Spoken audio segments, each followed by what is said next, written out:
onye njem na-aka onye isi awọ amụta ife. Nwata ọbụla maara ife ka eji aga nzukọ ụmụnna. Nwata ọbụla na-anọdebe ndị okenye nso maara ndị gboo. Nwata ọbụla na-ebupụrụ nna ya ukwu oche na okpu agwụ ya, ọ taghị ose, ọ na-ata ọjị. Igbo mụrụ nze, Igbo mụrụ ọzọ, ekene m unu. Ụmụnne m ndị Igbo, ọ na-abụ nnekata anya ka ọdịnala na omenala ndị Igbo dị. Ekwue m sị na onye ọbụla abụghị onye Igbo, maọbụ onye anaghị asụ Igbo, maọbụ onye anaghị anụ Igbo, ịma na ncha mere ya.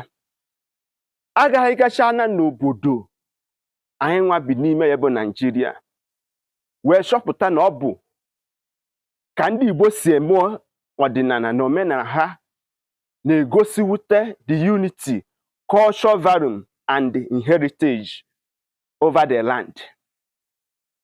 Ọ na-abụ n'anya ka ndị Igbo si eme emume akwamozu mmadụ, ka ha ji were ejikọta ọnụ, kpọọ ndị ikwu, kpọọ ndị ibe, wee jee emume akwamozu enyi, maọbụ ebe ha mụ nwa di ana, maọbụ ebe ha na-anụ nwaanyị.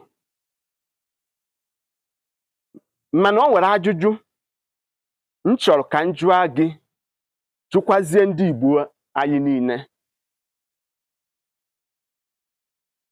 Efi a na-eji aga emume akwamozu mmadụ, maọbụ enyi gị o, maọbụ ọgọ gị, maọbụ ịkpụ ebini, maọbụ ewu, kedu ife ọ na-egosi n'ala Igbo anyị? Maka na ama na onye ji ọgbụrụ efi wee galụ mmadụ ife, na a na-akpụnyekwa ya ewu in return. Ọ bụrụ onye ji atụrụ maọbụ ewu, a na-anwụ ya ọkụkọ. Kedu ife niile ife ọ na-egosi?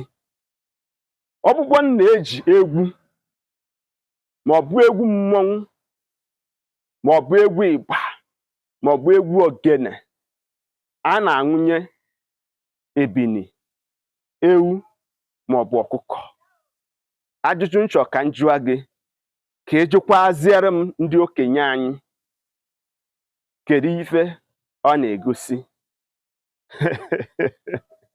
Ọ ga-ekwe m na ọ bụrụ na ịchaghachi m azụ n'ozi edemede, ma ime gịnị, ịtụsakwara m ozi a ka ụmụnne anyị mata na onye njem na-aka onye isi awọ amara ihe.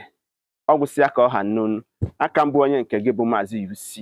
Gaa na my YouTube page ka ị were anya gị gbara onwe gị ihe nkiri. Asị m onye anwụ na ngwọ na nke bụ nkwụ na-abịa. Ụmụnne m, ndewo.